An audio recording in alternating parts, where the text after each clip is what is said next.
Let's talk about the Tom Thibodeau-less New York Knicks and their 24-25 season. Michael Bolton. Thanks, Josh. It's Michael Bolton here, and it's time for another episode of the Locked On Fantasy Basketball Podcast. Let's get to it. Let's get to it, indeed. You are Locked On Fantasy, your daily NBA fantasy podcast. Part of the Locked On Podcast Network, your team every day.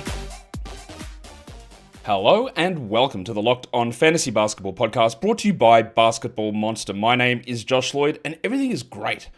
I'm also the lead fantasy analyst at basketballmonster.com, and today's episode is brought to you by Game Time. Download the Game Time app, use the code LOCKEDONNBA for $20 off your first purchase. Thank you also for making Locked On Fantasy Basketball your first listen every day. We are free and available on all platforms. Thumb it up, double bang, live NBA draft show. Wednesday, the 25th of June at 8 p.m. Eastern. I will see you there. Yeah, I'll see you there. I hope I see you there. It is the New York Knicks. It's Juneteenth when I'm recording this. Knicks over 28, I think. I think that's the age gap, age range we're using for this show. Pretty sure it's over 28. So let's talk about this team who, at the time of me recording this on June the 19th, we do not know who their new head coach is going to be. I believe they've asked every head coach in the NBA to be their head coach. Some of them would be objectively hilarious, Jason Kidd. Some of them would be, I don't know, interesting if it happened, but they're obviously not happening. I don't know. What am I talking about? No one knows who their coach is going to be at this point. They don't even know who their coach is going to be at this point. I've already talked about my thoughts on Tom Thibodeau being fired, which I actually think it's totally reasonable to do that. And I know they made the conference finals, but that's realistically not what it's about. It's not about, did you make the conference finals? Because they did. And is there a chance the next coach makes them worse? Yes. But you want to go further. You want something better. And if you don't think that Thibodeau is going to bring that, well, you try to get someone who will do things in a different way or a better way for you and your roster. We'll see how it goes. Let's talk Knicks. Let's talk about how the season played out for them. Some of the details regarding draft and free agency. They don't have a first round pick. They had the two of them last season. They have got pick 50 in this draft. They've got a record of 51-31 this season. So honestly, a really strong season after making some really big trades to go all in. I did not think that they'd be able to make the conference finals. And yes, they did knock off Boston. And yes, Jason Tatum was injured in that series, but they were leading the series anyway. So there was a decent chance they would go, probably a good chance they were going to win anyway. But I still have some legitimate concerns about this roster and about what they do from here. In terms of free agents, a couple of guys with team options that don't really matter that much, especially PJ Tucker. I don't really know why he was even on this roster, to be honest. Ariel Hukporti, I think, is an interesting player. I think he can develop into a backup center. I think he can easily become better than a Precious Achiuwa. So I think they will bring him back on that team option. The question, I guess, is going to be for their unrestricted free agents: Precious Achiuwa, Cameron Payne, Landry Shamet, Delon Wright, two-way guy Marjon Beauchamp, who, again, did you know that he was on this team after being on the Bucks and then traded for Kevin Porter to the Clippers? He was on a two-way with the Knicks at the end of the season. But we know that things are going to be very different on this team because these sort of players, you only cared about them in very specific scenarios for fantasy because the coach was Tom Thibodeau. And you knew that there'd be no minutes, there'd be no opportunities, there'd be no, spreading of rotations or minutes or anything like that. It would never happen. But now there's a new coach. I don't know who it is, but there is a new coach. I don't particularly think that Achiuwa or Payne or Shamet are that good. Wright's not bad, but he's old now and he's lost what juice he used to have. But the back end of the roster now becomes more important because they're going to be used more. I think that's clear. They have to be used more because it's not Tom Thibodeau as the coach. So we'll see exactly how this works. But like these guys, I don't know that there should be high priorities on Shamet. I don't believe Achiuwa is a very good player. Payne is okay. Maybe you can't actually do better than Cam Payne as a backup, and that's fine. Their restricted guys are two of their two-way players who we just didn't see. One of them is Kevin McCullough Jr., who I believe didn't make his season debut until like April, I think. And the other one's Anton Watson, who started the season for the Celtics and then ended up somehow in New York as well. And of course, didn't play because you would never get developmental minutes out of players on the Knicks. It would just never happen. And there is a reason to think that that's fine. And I understand that because they're a good team and they're trying to win. But like this team pushes all that stuff realistically to the extreme. And we've seen that for a long period of time. Let's talk about the individual players now. Let's talk about Karl-Anthony Towns after they made the big swing, trading DiVincenzo and Randall for Towns. They traded away a draft pick to get Karl-Anthony Towns, and I would suggest that the play of Karl-Anthony Towns was as good or better than they expected. I would say that it's better than majority of people in fantasy leagues expected. I would say, I'm going to double check this. I had Towns 14th in the preseason. He ended up 15th. I'd say he banged on exactly what I thought he would do. And at the start of draft season, you could get Towns in the 3rd round. When he was in Minnesota, I understood that. Immediately, I adjusted him to end of the 1st round as a value. It did start to move towards that at the end of draft season, and his ADP ended at 19. And he was at times hovering higher than that. If you look at 9-cat totals, he was the 4th ranked player. He played 72 games in 35 minutes. There were very clear reasons why this would happen. A couple more minutes under Tom Thibodeau, 35 minutes a game. He would get, I thought, more usage, and he did. He would get more rebounds. He would play close to the rim, higher field goal percentage. He would block more shots. Well, that one didn't actually happen. And those block numbers that he used to get in Minnesota as the center didn't return. He only had average 0.7, but he averaged 24 and 13. So the rebounds, very clear, and this is a great illustration. You play at the 4, rebounds down. Play at the 5, rebounds up. It's a general blanket rule. There will always be exceptions, but it's a general blanket rule that works when assessing fantasy players. He was elite from the line. He hit 42% on threes again. Defensively, he still struggles. He still has real struggles. And the question now is going to be, what happens with the new coach? Because Towns had multiple injuries during the season. He played through a lot of them. He played minutes through a lot of them. And him playing 35 minutes is a Tom Thibodeau admission that, he was hurt, because otherwise he'd play 38. The next question is going to be on this team is, what happens with the new coach? Because we saw how well Mitchell Robinson did play in the playoffs. So does Towns get moved back to playing the 4? Does Josh Hart get traded or moved to the bench? Because if that happens, and Towns moves back to the 4, he is 29 now. We do not expect these numbers. He will not average 13 rebounds a game. His field goals might go to 51 instead of 52.5. The points should be the same. That's not going to change that much. But you will see differences. So while it will be easy to say Towns is a 1st-round player, it would be easy to suggest, again, I don't know that he's a 1st-round player. 13th pre-deadline, 23rd post-deadline. Interesting. What if he plays 33 minutes and then shares half of those minutes with Robinson and then averages 24 and, or 23.5 and 10? Not a 1st-round guy. So while the circumstances suggested that Towns would be a 1st-round pick this season, or on the turn, and he was literally bang on that number, I don't know that scenario is going to be the same heading into this season. So if we're in dynasty formats, or we're even considering how we're formulating our drafts for next season, I don't know that we look at Towns as doing this stuff repeatedly. Now, one thing that could happen is that the new coach has a level of offensive ingenuity, creativity, and says, hey, this guy might be one of the best shooting big men of all time. Maybe we should get him to shoot more from outside. I don't know. He hit 42% from 3 and still only hit 2 threes a game. He could legitimately hit 3 a game without too much of a problem. But then if the new coach does that, plays him at the 4, do the field goals go to 49? And then where does the value go? Does 3 threes a game offset the field goal percentage drop and the rebounds drop? At this point, I would suggest that Towns is not a 1st-round player. I would suggest he might not be a top 15 player next season. That would be I would say that everything at the moment suggests to me that he won't be as good in this next season than he was in this last season. Perfect confluence of events last season, and I don't think that's going to be the case heading into this next one. We've got a lot more of these guys to talk about. Obviously, Brunson, Hart, Bridges. They're all coming up. Before we get there, though, today's episode is brought to you by Olipop, a new kind of soda made for people who love the classic taste of soda but want something that supports their health. Olipop's just got 2 to 5 grams of sugar and 9 grams of prebiotic fiber in every can. And Olipop, it's reimagining soda in a way that's better for your gut. A regular Coke's got 39 grams of sugar, but original Fanta, orange Fanta, 44 grams. Not Olipop, 2 to 5 grams of sugar. And you know what? If you are watching this on YouTube, my Olipop arrived. I have got it right here in front of me. This is the classic grape flavor, and I have not tried it yet, but I'm going to try it. Let's do the sound. Let's pop it open. Yeah, there we go. So we got Olipop Original Grape. Let's try it.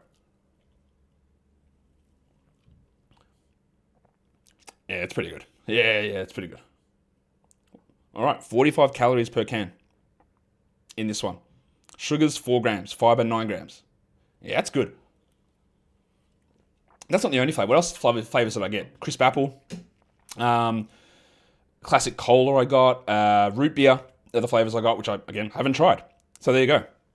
Olipop. My cans are here. I tried it. It's great. And you can get a free one. Free can of Olipop. Just buy any 2 cans in store and they'll reimburse you for one. Head to drinkolipop.com/lockedonnba to claim your free can and find Olipop near you. That is drinkolipop.com/lockedonnba. Okay, let's talk more Knicks. I think Towns is probably one of the more interesting guys on this squad, but everyone is because, again, part of the appeal of Knicks players for fantasy is the coach. Or was the coach. And that is never going to be more apparent than when we talk about Josh the Hitman Hart. Because Hart started for the Knicks all season. Josh Hart is also going to be the player, one of the players, where if you believe in his 9-cat total rankings, you're going to lose at fantasy. He's the 11th ranked player.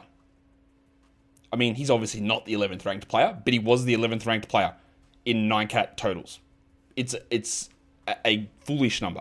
Now, in the I went back and forth on Hart quite a bit. Before the Towns trade, I was out on Hart. I did not like him as a top 100 pick. After the Towns trade, I was more in on him, even though he had one of the worst preseasons you will ever see. And my preseason ranking of Josh Hart was 76th. Yep. His ADP was 116th. My Durant ranking for head-to-head has him 51st for the season, 45th in points leagues, but you will also notice that 37th pre-deadline, 65th post-deadline, struggles in the playoffs, and that Mitchell Robinson question looms. There is also a lot of stuff that Hart did that I'm just not certain that it's able to hold. 13.5 points on 15 usage, cool. Like, will he shoot 53 from the field again? Probably not. Will he average 1.5 steals? Maybe. 6 assists? Seems high. 10 rebounds? 9.5 rebounds? Almost definitely not. And part of the reason I can say almost definitely not with these things is he's just not going to play 38 minutes. He's just not. There are no coaches in the NBA that would play him 38 minutes. So the new coach won't do that. And then you've got to figure out what they do with Mitchell Robinson in that scenario. So I don't see it. You'll notice that passing creation volume for him really high, 92nd percentile. He's a really good passer. But what does the offense now do? Will he be prioritized in that way? I don't know. It is possible that his assist rate is fine. But if you lop 4 minutes off, and even as a bench guy, getting 34 minutes, almost impossible. Probably a 30-minute player. You could lose 8 minutes here. Which would mean to me that Hart would barely be a top 100. He wouldn't be a top 100 guy. I don't think he will be. But that's going to require some knowledge about their rotations and their coach and what they're trying to do. There is almost zero shot that Josh Hart can do this again. And Josh Hart's a big social media and podcast guy. So Josh, if you're listening, I'm sorry. Prove me wrong. All right, I don't think he does this again. I don't think he can do it again. I don't think he can play 38 minutes a game again. And I'm not convinced that he'll do that while averaging 10 rebounds with 53% shooting. I think that, he's 30 years of age. We see some declines start, and we had struggles in the playoffs very obviously. I do think that if you're hoping for Josh Hart to be anywhere close to the top 50, I think you're going to be massively disappointed. I think that my preseason number of 76th for him, I don't think that will be achievable. In fact, I'm pretty confident I don't see him as a top 100 guy. I don't think it'll happen, but that's very early because I've obviously not projected anybody out yet. You'll notice that the top 2 fantasy ranked players over the age of 28 in this team do not include the Knicks' best player, and that's Jalen Brunson. Because Jalen Brunson's game in fantasy can be complicated. Very easily and obviously complicated. Now, I was off on Jalen Brunson this season. I thought that the arrival of Karl-Anthony Towns would not impact him the way that it did. I actually had him ranked 17th in the preseason, which was massively wrong.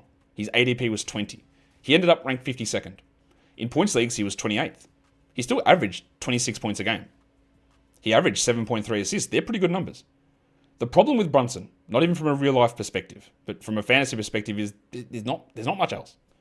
3 rebounds, 0.9 steals, 0.1 blocks.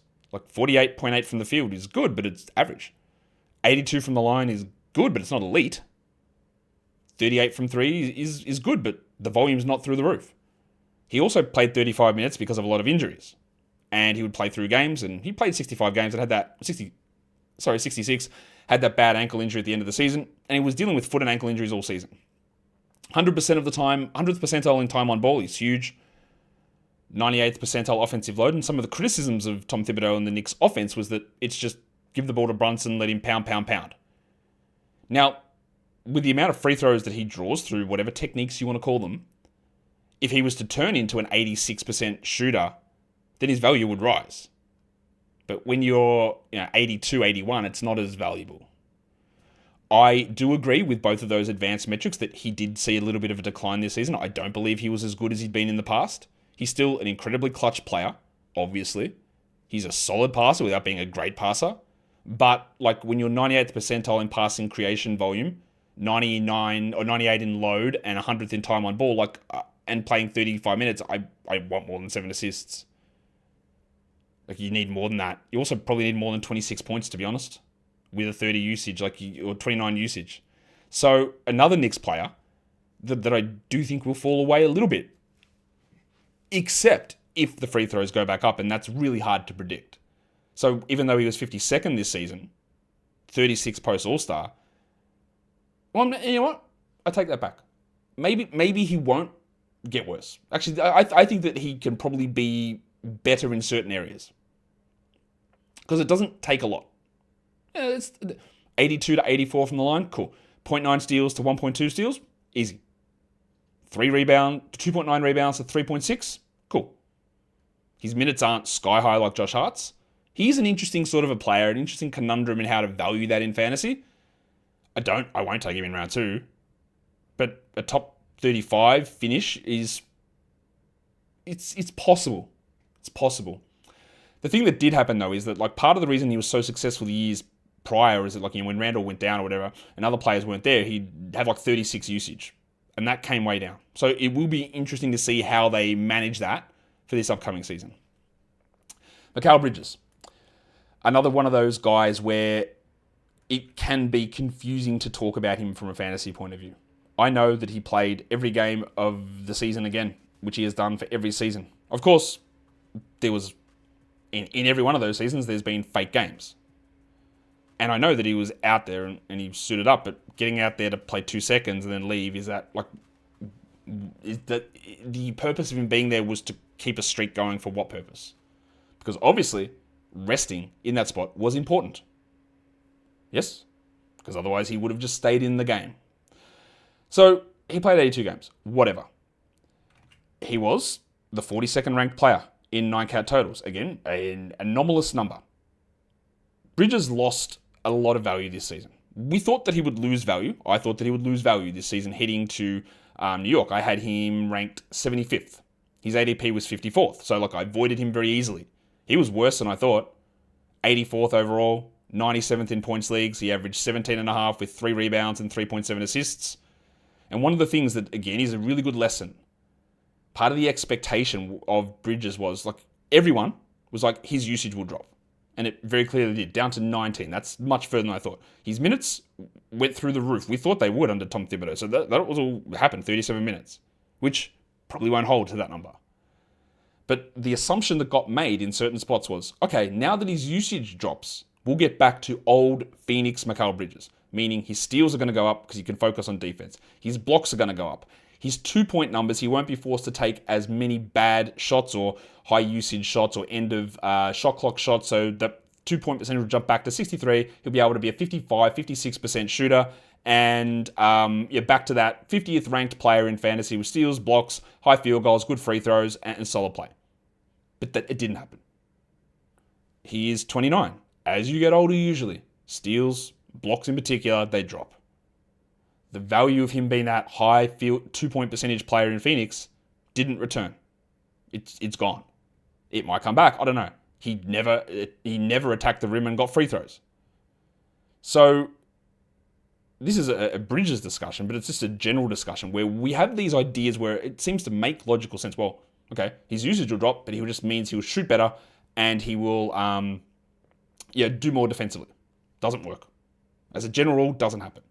It's the same idea of, well, now he's got a better teammate. So, yeah, the usage might fall down, but his efficiency will go up because he's taking easier shots. Doesn't happen. It's just not a thing that usually happens. You'll find exceptions, but if you're using that as a general rule, generally, you will go wrong. Bridges, another one of those examples. I don't know where people, and I don't want this to happen. He will get hurt. Knock on wood. He will get hurt. It will happen. I assure you of this. It will happen. He is not Wolverine. He will get hurt. I don't want him to get hurt. He will get hurt. And if the value you ascribe to him is because he plays every game, you will get let down. The other thing about that is it's all well and good to talk about that, look at totals, rankings, and all that sort of stuff. But when we're talking head-to-head leagues and we're talking playoff matchups, it doesn't matter that much. A player that's you're an 8th best guy, he's there all season, well, okay. Doesn't really matter that much. It's not that important. It's not as valuable as you think it is. In any fantasy format, I don't believe anyway. Is it better to have someone to play 80 games than to play 20? Very obviously, yes. Very obviously. But it doesn't mean that he should be elevated that high because in the past he hasn't gotten hurt. I want to see the production. And yeah, look, those minutes probably drop. So is he a top 80 player? I don't think I would do it. But again, I need to see how all this stuff projects out. A few more guys to talk about, though. Today's episode is brought to you by Game Time.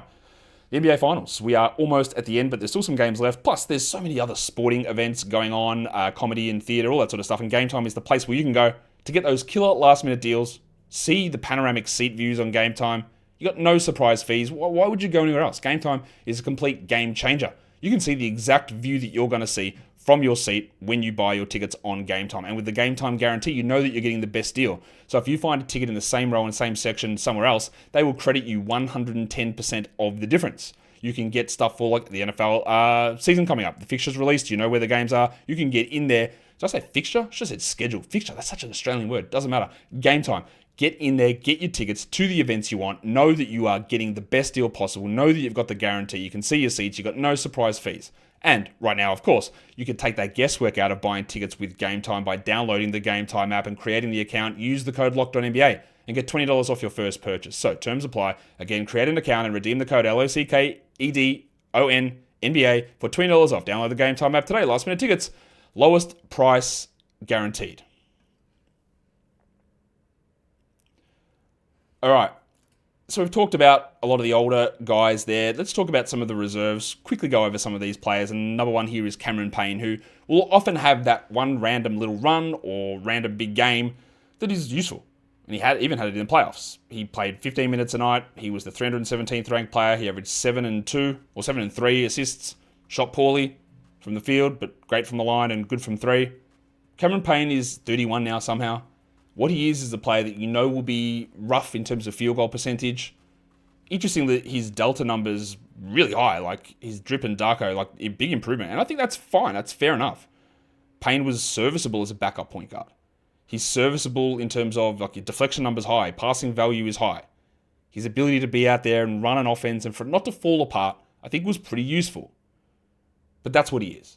If he had to start as a 30-minute a night player, we'd consider him in fantasy. Because we might get 16 points, we might get 7 assists, we might get 1.3 steals and 2.5 threes, which is okay. But we also know all the deficiencies, and we also know that a team would always be looking to do more, and his leash would be short. So he's a serviceable backup who's a rotation player in the NBA. It was a little bit different on this Knicks team because they just had a million of these sort of guards on that bench unit. And now he's a free agent, so I'm not sure where he goes. But he is a viable backup point guard for at least another year or two, even though there are clearly a lot of deficiencies in his overall game. And there'll still be times, I think, that we'll have to consider him. Do we use this guy in fantasy? Do we pick him up? But very clearly, there's not much more than that with Cam Payne. Delon Wright is one of those guys that has been in past seasons a real fantasy star. He gets 28 minutes a night, he'll score a little bit, he'll rebound, he'll get threes, he'll get assists, he'll get steals, he'll get out of position blocks. And he showed some flashes at times this season, but it's over to that degree. He's 33 now, 3 points a game. That's not very good. 0.9 steals, he's still great in 16 minutes. 0.3 blocks is fine. Look at his deflection numbers and rim contest numbers, they're solid. Again, I think, much like Cameron Payne, he showed that look, there's enough there where if he's in your rotation, it's not the worst. He's like prototype Chris Dunn, and that's the player that Dunn is now. But Wright has really, I think, had some weird things in his career where he could have stepped up as a 2 to 3 year starter, and then something's happened, an injury or another player arrives, and hasn't really always been given that full opportunity. I would try, if I was another team, to bring him in, and like this, there's these sort of players around that are valuable. We talked about already Chris Dunn. D'Anthony Melton, similar player. Delon Wright is that guy. Like, that's the sort of guy he is. And, like, if you don't get a D'Anthony Melton as that fourth guard, or third guard for Melton, but fourth guard for what Wright would be, like, he's a useful player. And if you have to step up and start him at times, the offense is going to be a real issue. But he's still, like, he has in the past been a good shooter. That all fell away. Couldn't hit anything. And that's where we're at now. He's 33 years of age. The shooting fell away. Defensively, he's still there. He can still do a role. He's still got the size. But, we will probably, you're more likely to get value out of Cameron Payne in fantasy than you are Delon Wright. Another one of these random guards, who I think is very clearly the worst out of those three, is Landry Shamet, who was on the Knicks in training camp. A lot of people thought he'd have a really solid role. They cut him because of the finances. They couldn't do it in terms of their money and their roster spots, but they did bring him back later in the year. 15 usage, 6 points. He's always been someone that I have not liked from a real-life perspective or a fantasy perspective. He shot 40% from three. That's really solid, clearly. He was the 447th ranked player. He's at times, teams have tried to use him as a point guard, but the passing stuff wasn't really there. He's a terrible defender. The shooting has waxed and waned for Shamet. Look, if he's on a roster, fine. If he's not, also, who cares? I don't think it matters that much. He's younger than both Wright and Payne, but I also don't think he's anywhere near the defender, obviously, or the level of point guard initiator. Is he the best shooter out of that group? Yeah, very clearly. But he's got a very defined sort of a role, and I do think there's plenty of other guys who are younger and better at other aspects of the game that can fill a role that Shamet has filled. So we don't need to talk too much about him. The last player is someone I just want to mention because how is 40-year-old PJ Tucker still on a roster, and how was he getting minutes? Why? And this is part of the reason. This isn't the reason that Tom Thibodeau was fired. That's not the reason. But I will say this. Him getting minutes in games that don't matter over Pacome Daddier or over Anton Watson or Kevin McCullough or whatever you're doing is pretty weird. This man has been washed for a few seasons now, PJ Tucker. He sort of refused to play for the Clippers. He got traded and sent around multiple spots. The Raptors said no thanks. But the Knicks bring him on. And, yes, leadership stuff in the locker room at times is fine. But also remember, he, sat out for the Clippers because he was like, you're not going to play me. I'm not going to play at all. Right? He did that. He just didn't play. And they said, good, go home. So I don't know what leadership that is necessarily. But PJ Tucker somehow was still on a roster. He's lost any offensive ability at all. His defensive ability is not where it used to be. And why would he be on a roster? Maybe he won't be. I don't know. But he was still on this team, and I think the use of him, even though he wasn't used much, it was frustrating. That brings us to the end of the show. So, another Knicks show will be coming later today. Hit the thumb up on the video. Subscribe. Live draft show, 25th of June, 8 p.m. Guys, we are done here. Thank you so much for listening, everyone. See ya.